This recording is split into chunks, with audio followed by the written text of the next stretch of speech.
I wanted to do a video about catastrophizing and internal family systems because I haven't seen anyone else doing talking about this. I think this is my idea, so I thought I'd share it. It's a way of thinking about ourselves. The internal family systems, IFS, is a way of thinking about ourselves as a system of parts. We, as a human being, we're a gathering of all these different parts of ourselves.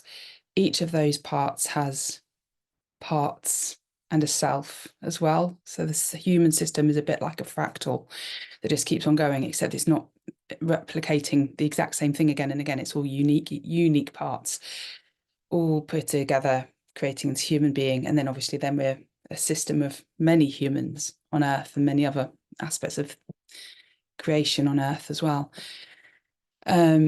So within the human system, we have this self energy that's kind of like the boss, that's kind of very, it isn't really like that, but one way of looking at it for this idea is that self energy is a bit like the boss, that's very calm and very compassionate and really caring boss that loves all his employees or her employees, and sees that the whole system working very functionally as a team.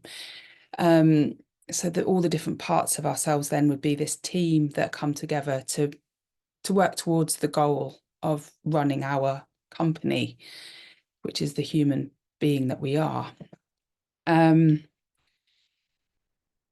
So in that team, in that workplace, there's lots of different parts and they've all got different roles to do. The catastrophizing part of us, I think it's quite helpful to see that as a job.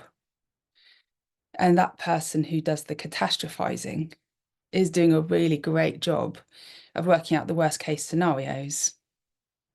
So Dick Schwartz developed IFS, and just to say a little bit about the history, because also there's lots and lots of videos by Dick Schwartz or Richard Schwartz on YouTube. But there's less known about this thing called voice dialogue, which is developed by Hal and Sidra Stone, who kind of have the same system really with differences, but they kind of originated this way of looking at things, I think, although I don't know the history, but I think it goes back to Jung as well. But they have this sense of these parts being very real. These are real people inside us that we can really connect to. So Dick Schwartz developed it and made it more, maybe widely, it's certainly more widely known now, so that it's quite well known and popular. And all the different parts, they're all trying to do a job, they're all trying to do their best, but most of the time they're pretty young because they developed in childhood, and we've all come from we all live in a world that isn't perfect and have experienced trauma and have experienced neglect, and none of us have had the perfect upbringing. So we've ended up with these parts of us that are trying to develop ways to protect us in ways that aren't that functional, because they're young and they haven't got the experience, but they keep going because they haven't we've just let them carry on doing their job. So oftentimes they can be quite dysfunctional in our adult relationships, and we're like, well, why is that happening?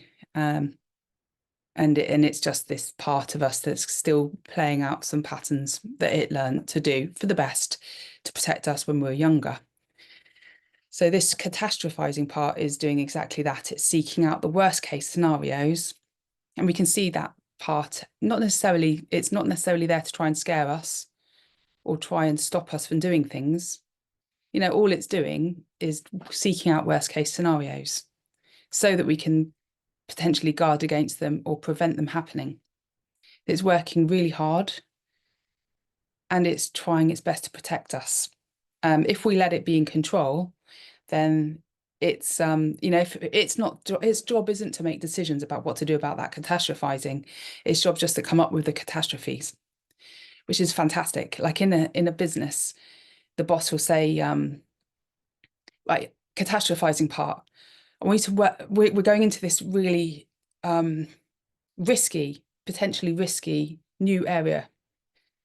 can you please come up with all the different scenarios so we're really clued up about what might go wrong, what might go horribly wrong if we enter into this and we're not, you know, haven't sort of thought it through. So the catastrophizing part will go to work and be like, yeah, this might happen, that might happen. We might lose everything. You know, all the worst case scenarios. So the catastrophizing part comes back then to the boss in this great working system. And the boss looks it through the catastrophes and says, right, gosh, I wouldn't have thought of that. That is terrifying. Does the risk outweigh, does the risk of that happening outweigh the risk of not trying it, etc., etc.? So the boss makes all these kind of subtle decisions based on all the information the catastrophizing parts come up with, and the rest of the team as well, who are also working on different angles on things. And then the boss says to the catastrophizing part, thank you so much for your good work. Whew. If we didn't have you, we would have no idea of all these things happening. Right, I'll take it from here. You take a break. You've been through some really intense thinking there, just take a break, whatever. So this is like how a really good boss would work with their team. Yeah, so this part then is appreciated, valued, is not dismissed. You know, the scenarios they've come up with, they might be really out there, but they're potential things that might happen usually. So that part is kind of is validated, you know, so that part doesn't get dismissed and told it to go away. And the great thing about the internal family systems model is that, as Dick Schwartz's book says, there's no bad parts. Each of the parts is working for the system's functionality in the best way it knows how. And the worst thing you can do to these parts is to say to them, we don't want you, you're useless, you're not helping. Look, you know, you know, why do we need to dismiss this catastrophizing part? All it's doing is doing its job.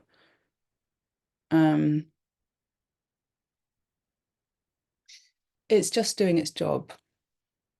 Just let it be. And if wanted I'm just going to look at my notes here, what I've got, because I wrote some thoughts. Just want to make sure that I've got everything. So the boss, yeah, so if you were running a company, you might hire someone to do just this job, and the boss just says, yeah, great work, take it from here. Or it might feed back to the catastrophizing part. We don't have the resources to completely guard against this right now.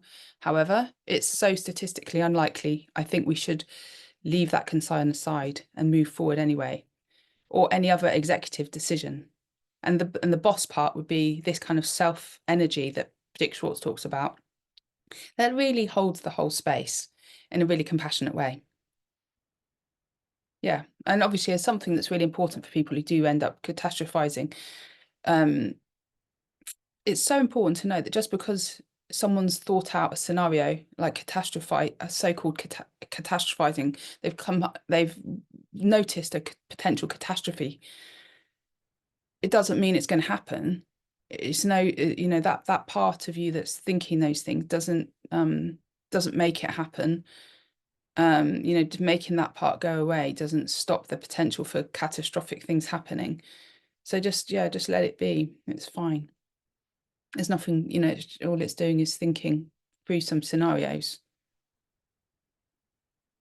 It doesn't mean that part. If that part was employed for that job in a company, you wouldn't blame them for coming up with catastrophes and say, oh, look at you, what's the matter with you? Why are you coming up with all these catastrophes all the time? You say, great work. You know, that person has been employed to do that job, and they're doing their job. It's not because we don't pathologize it in that situation, if you see what I mean. It just means they're really good at their job. They found some potential danger and they believe it's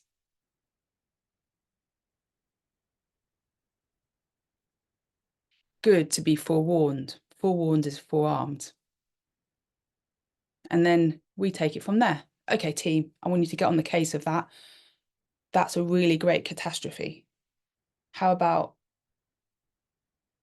we put our resources into making sure that doesn't happen? You know, then that part's validated. They know that what they've said has been listened to, it's been assessed, it's being assessed, it's being held, even if it's not acted on.